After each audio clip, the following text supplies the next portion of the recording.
Possible comeback ni Catherine Bernardo at Daniel Padilla para sa isang proyekto. Abay itinutulak ngayon ng publiko. Pero posible nga bang maganap ang lahat ng ito? Ayan ang pag-uusapan natin. But before that, if you haven't subscribed yet to my YouTube channel, please don't forget to like, share, and subscribe at hit mo na rin ang notification bell for more showbiz updates. Bago tayo of course magpatuloy sa ating updates for today's video, nais ko pong pasalamatan kayo sa palagian ninyong panonood at pagsubaybay sa mga updates natin. Maraming salamat po. At ngayong araw, eto na, let's talk about this one. Matapos ang matagal na paghahari bilang isa sa pinakasikat na love team sa Pilipinas, tila tuluyan ng nagbago ang takbo ng kwento ni Catherine Bernardo at Daniel Padilla. Kilala kasi si Miss Catherine at si Daniel bilang tambalang Katniel. Nang tambalang minsang naghari sa takilya at telebisyon ay tila nahaharap sa isang bagong yugto. Hiwalay na landas, hiwalay na proyekto at hiwalay na imahe. Dahil sa tinagal-tagal na panahon ay talagang sila yung masasabi nating tinitingala at talaga namang isa sa pinaka-premyadong love team sa Pilipinas. Ngunit sa gitna ng katahimikan, hindi pa rin nawawala ang tanong ng mga fans at ng showbiz observers. May pag-asa pa bang magsama sila muli sa isang pelikula? May mga chika kasing naglalabasan ngayon, lalo-lalo na po sa social media platform, kung saan meron daw comeback movie di umano itong si Catherine at Daniel na ang title ay After Forever. Ito po kasi yung isa sa mga movie po nila na parang pinakaantay at talaga namang sinasabi natin na yung parang yun dapat yung gagawin nila. Kaso nga lang dahil po naganap nga yung mga hindi kagandahan, kaya po parang naudlot yung kanila pong gagawing movie sana. Kasi parang sequel yun ng isang movie po nila na pumalo din sa takilya, So yun po yung tanong ng ilan, mula sa Golden hanggang sa Pagtaob. Hindi may kakailangan si Catherine at Daniel ang bumuo sa napakalakas na brand ng showbiz. Ilan sa kanilang mga pelikula tulad ng The House of Us, Barcelona, Love Untold ay naging box office hits at nagpatunay ng kanilang lakas bilang tambalan. Sa loob ng maraming taon, silang mukha ng young love sa Pilipinas. Sila ang consistent na blockbuster fare, sila ang ideal couple ng masa. Pero tulad ng maraming kwento sa showbiz, dumating ang punto na nagbago ang lahat. Ang kanilang hiwalayan ay hindi lamang simpleng breakup, ito ay isang cultural shift na industriya at maraming fans ang nadurog, maraming haka-haka ang lumabas at maraming tanong ang naiwan. Ngayon na taob na, may puwang pa ba sa reunion? Yun ang malaking tanong ng ilang mga Katniel fans na talaga namang hanggang sa ngayon ay umaasa na one day mapagbibigyan ng ABS-CBN ang kanilang hiling. Sa kasalukuyan kasi parehas pong abala sina Catherine at Daniel sa kanilang karir. Si Catherine mas pinipiling gumawa ng solo project, nakatuon sa personal growth at mas experimental yung kanyang mga role ngayon. Si Daniel naman ay unti-unti nang bumabalik sa spotlight, naghahanap ng bagong image, sinusubukan patunayan ng sarili bilang solo actor din. Sa ganitong sitwasyon, ang tanong, magkakasya pa ba sila sa isang proyekto?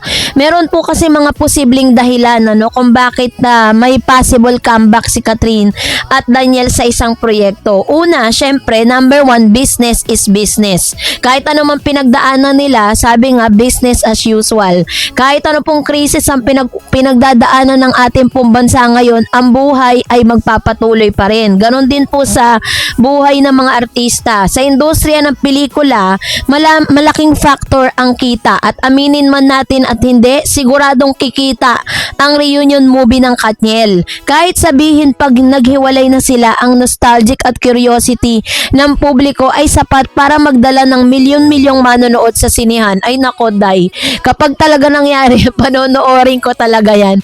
At alam kong may aftermath yan, may after effect yan kasi yung mga fans lalo na talagang nasaktan yung mga Katniel fans, diba? Syempre ito yung nila ito yung moving moving on era nila na once na magkaroon ng movies sila together is talagang masasabi natin na naka-move on na talaga silang dalawa kasi kaya na nila magtrabaho na magkasama na hindi sila magkarelasyon, di ba? So professionalism, parehong kilala sina Kathryn at Daniel bilang professional. Hindi malabong mangyari na isang tabi nila ang personal na issue, magtrabaho bilang aktor, gampanan ng role na maayos. Sa showbiz, hindi bago ang ganitong setup. Of course, isa rin sa pinakamalakas na factor yung tinatawag na fan demand. Hanggang ngayon, buhay pa rin ang fandom. May mga fans na umaasa sa reunion, gumagawa ng edit sa throwbacks, nagtitrending ng hashtag, at kung malakas ang demand, may posibilidad na sundin ito ng producer. Pero hindi ganun kasimple yun, Day. Kung may mga dahilan para mangyari, meron ding dahilan kung bakit hindi siya pwedeng mangyari. Unang dahilan, emotional baggage, no? Hindi natin alam ang buong kwento ng kanilang hiwalayan pero malinaw na may pinanggagalingan tong sakit, 'di ba? At kahit sabihin mong trabaho lang, mahirap kalimutan ang personal history lalo na't kung fresh pa ang sugat, which is true, 'di ba? Parang siguro magkakaroon man sila or may possibility magkaroon sila but not at this time. Hindi pa ngayong taon or sa susunod na taon, in God's perfect time mangyayari yan. So mangalawa is yung tinatawag na image rebranding. Pareho silang nasa proseso ng pagre-define ng kanilang career. Si Kathryn gusto nang makilala bilang independent actress. Si Daniel naman gustong patunayan na kaya niyang tumayo mag-isa. Kung magre-reunion sila agad, maaaring masira ang bagong image na binubuo nila. So yun po yung isa sa mga pwedeng malaking dahilan din, 'di ba? Kasi ngayon pa lang talaga nila pinipick up yung mga sarili nila na eto na ako, nag-transition na ako from love team into solo era, 'di ba? And risk ng awkwardness, yan ang pinakamalala. Syempre kapag magkasama sila sa work, may awkwardness yan na magkakaroon ng malaking effect yan doon po sa kanilang movie na gagawin. Syempre, alam nyo, kahit na hindi naman magagaling na actors and actresses yan, is mararamdaman pa rin po yan ng mga viewers, 'di ba? Kung na-awkward sila sa mga ginagawa nila, 'di ba? So, magiging awkward ang chemistry, mapansin ng audience ang tensyon, hindi maging natural ang performance.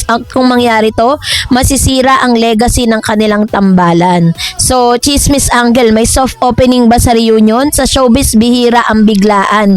Kadalasan, may paunti-unting sighting, subtable interaction, mga proyekto na unti-unting naglalapit. Kung sakaling may plano para sa reunion, malamang dahan-dahan itong ilalatag. Hindi agad movie, pwedeng commercial muna, guest appearance, special project, 'di ba? Ganun po yung ginagawa ng showbiz, hindi nila binibigla yung tao.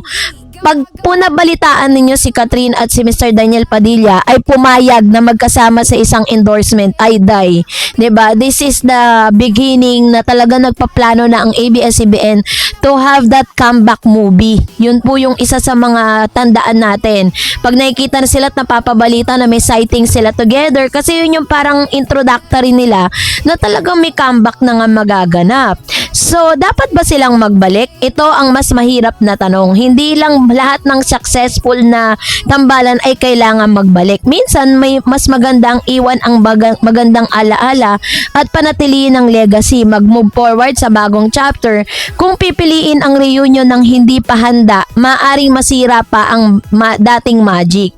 Pero aminin man natin, kung sakaling mangyari ito, isa ito sa pinakamalaking showbiz events ng dekada. Biruin mo, imaginein po ninyo, unang pelikula nila matapos ang hiwalayan, bagong kwento, mas mature na tema, real emotion at makikita sa screen, 'di ba? Kaya talagang kabang-abang Posibleng mas maging totoo at mas malalim ang kanilang acting kasi syempre may pinaghuhugutan sila. Posible ang comeback movie pero hindi agad-agad. May demand, may market, may history, pero kailangan ng tamang timing, kailangan ng tamang project at kailangan ng emotional readiness. Ang pinakahuling tanong, kung sakaling mangyari ang reunion, ito ba ay para sa fans, para sa negosyo, o para sa closure ng Katniel? Sa ngayon, ang Katniel ay nananatiling isa sa pinakamahalagang tambalan sa Philippine showbiz kahit patila taob na ang kanilang relasyon, 'di ba? So kaya naman yun yung ilan sa mga factor na dapat po nating alalahanin kasi maraming nagde-demand ng mga fans ng comeback pero marami rin pong kailangan i-consider, no, dito po sa kanilang tambalan. So kayo po, gusto niyo po ba ng comeback ng Katniel or hindi na? Or pwede, mag-comment kayo sa comment section. And that's it for today. For more videos and updates, please don't forget to like and subscribe, and please don't forget to follow my Facebook page, DarEds TV and DarEds channel. God bless everyone!